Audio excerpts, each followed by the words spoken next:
അസ്സലാമു വറഹ്മത്തുള്ളാഹി. മുസ്ലിം ലീഗ് സമസ്തയെ വല്ലാതെ വരിഞ്ഞു മുറുക്കുന്നുണ്ട്. വെറുതെ പറഞ്ഞതല്ല, നമുക്കതുമായി ബന്ധപ്പെട്ട് ചില കാര്യങ്ങളൊക്കെ കുറഞ്ഞ സമയം കൊണ്ട് നമുക്കൊന്ന് സംസാരിക്കാം. എല്ലാവരും ഹൃദ്യമായി സ്വാഗതം ചെയ്യുന്നു. പ്രിയപ്പെട്ട സഹോദരങ്ങളെ, സമസ്ത എന്നുള്ള മതപ്രസ്ഥാനത്തെ മുസ്ലിം ലീഗ് എന്ന് പറയുന്ന രാഷ്ട്രീയമായ പ്രസ്ഥാനം സമസ്തയെ വല്ലാതെ പിടിച്ച് മുറുക്കി, ഇനി മിണ്ടല്ലേ, ഞങ്ങൾ പറയും പോലെ പറയുക, ഞങ്ങൾ തീരുമാനിക്കും പോലെ തീരുമാനിക്കുക എന്ന നിലക്ക് കാര്യങ്ങളൊക്കെ മുന്നോട്ട് പോകുന്നുണ്ട്. വെറുതെ പറഞ്ഞതല്ല, ഇതേ കണ്ടു നോക്ക്, കണ്ടല്ലോ. നടപടി ആദ്യം, പിന്നീട് ചർച്ച. എന്താ പറഞ്ഞത്?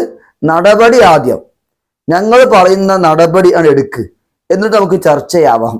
എന്താ വിഷയം? ബഹുമാനപ്പെട്ട മുക്കം ഉമർ ഫൈസി ഉസ്താദ് ഒരു മതനിയമം പറഞ്ഞു.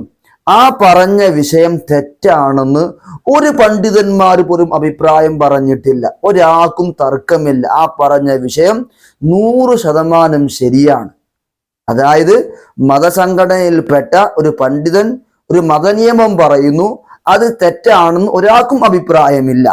എന്നിട്ട് ആ പറഞ്ഞത് ഞങ്ങളെ പ്രസ്ഥാനത്തിന്റെ, ഞങ്ങളെ നേതാവിനെതിരെയാണ്, അതുകൊണ്ട് അദ്ദേഹത്തെ പുറത്താക്കണം എന്ന് സമസ്തയെ മുസ്ലിം ലീഗ് ഭീഷണിപ്പെടുത്തുക.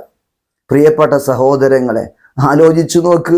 ഇതുകൊണ്ടല്ലേ മഹാനായ AP ഉസ്താദ് മുള്ളാൾ തങ്ങൾ പാപ്പ 89 മതം പറയാൻ രാഷ്ട്രീയക്കാരന്റെ തിട്ടൂരം വേണ്ട, രാഷ്ട്രീയക്കാരന്റെ സമ്മതം വേണ്ട, നിങ്ങൾ രാഷ്ട്രീയം പറഞ്ഞോ, മതം ഞങ്ങൾ പറയാം എന്ന് പറഞ്ഞ് 89 മഹാനായ ഉള്ളാൾ തങ്ങൾ പാപ്പയും AP ഉസ്താദും ആ ഇറങ്ങിപ്പോന്ന തീരുമാനം ശരിയാണെന്ന് നമുക്ക് ഓരോ ദിവസവും ബോധ്യപ്പെട്ടുകൊണ്ടേയിരിക്കുകയാണ്.